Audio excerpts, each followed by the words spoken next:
नमस्कार फ्रेंड्स, स्वागत है आप सभी का हमारे यूट्यूब चैनल कबीरा खड़ा बाज़ार में।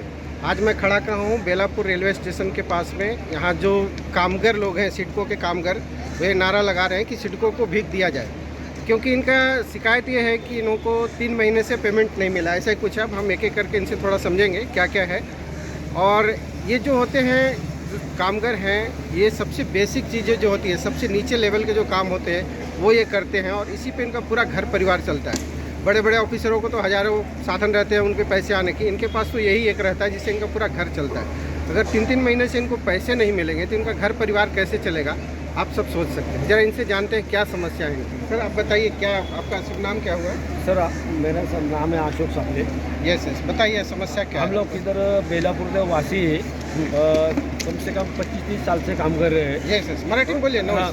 काम करतो आम्ही आणि आता नवीन टेंडर के आर एन डिलेवरला काम दिलेले आहे सिडकोने।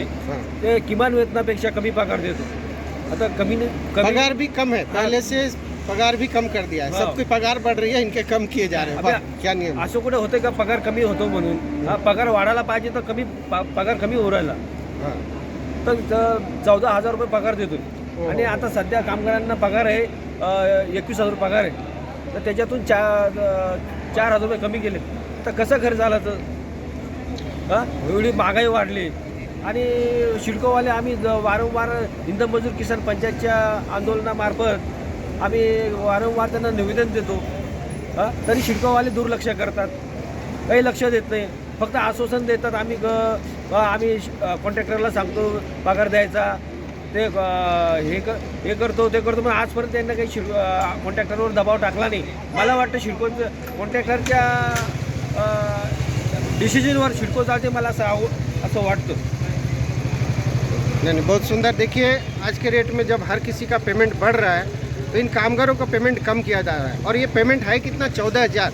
एक नवी मुंबई मेट्रोपॉलिटन सिटी का हिस्सा है, यहाँ 14,000 रुपये में क्या होगा आप खुद ही अनुमान कर सकते हैं। जहाँ मिनिमम आज के डेट में अगर आप 1 आवर के रूम भी लेने जाते हैं तो कम से कम 10,000 रुपये रेंट होता है उसका। तो आप खुद समझ सकते हैं इतने कम पैसे में ये लोग कैसे मैनेज करेंगे। और बताइए, आम्ही भाड्याने रूमवर राहतो, आम्ही भाडं कसं भरणार? नाही, कसे आम्हाला रूम खाली करायला होईल भाडं नाही भरलं तर? हां, आता 3-4 महिने पगार नाही दिला, मग कसं काय आम्ही करणार गरीब लोकांनी? आणि खाणार काय घरामध्ये? काय समस्या? स्टॉप झालं एक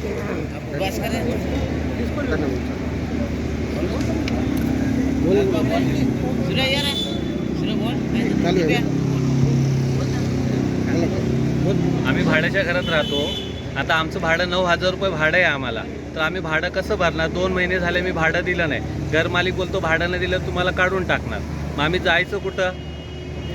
आज 2-2 भाडे आम्हाला, मुलांची शिक्षण आहे वरनं, शिक्षण आम्ही करायचे कुठं? मग खाय पियाचे आमचे वांदे झालेत, पगार कमी केला, कित्येक लोकांना, बाकीच्या लोकांना 3 महिने पगार नाही झाला आहे, काही स्टेशनला 14,000 रुपये पगार दिला आहे। मग कसं करायचं आम्ही? आमचा पगार पण आता 18,000 रुपये, त्यातून आम्हाला 10,000 रुपये आता या महिन्यामध्ये आम्हाला 10,000 रुपये दिले। मग 10,000 रुपयामध्ये आम्ही घर भाडं भरायचं का घर चालवायचं? पाठच्या महिन्याचा पगार दिला तो पण। आप खुद सोच सकते हैं, जिनका 14,000 रुपये पेमेंट है उनको 10,000 रुपये दिया गया है। 10,000 में से 9,000 रुपये इनको रूम भाड़ा देना पड़ रहा है।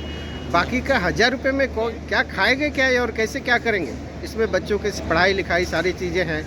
मेरा भाई सिडको के जो भी अधिकारी हैं उनसे रिक्वेस्ट है, आप बड़े बड़े पोस्ट पे बैठे होंगे, कम से कम जो गरीब लोग हैं उनका भी ध्यान दीजिए।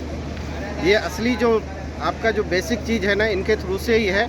ये जब काम करते हैं तभी आपके ऊपर के भी लोग सब कुछ ठीक ठाक से रह पाते हैं। तो इनकी पगार वगार थोड़ी अच्छी करिए और कोशिश करिए कि इनको टाइम टू टाइम पगार मिलाए। धन्यवाद, थैंक यू।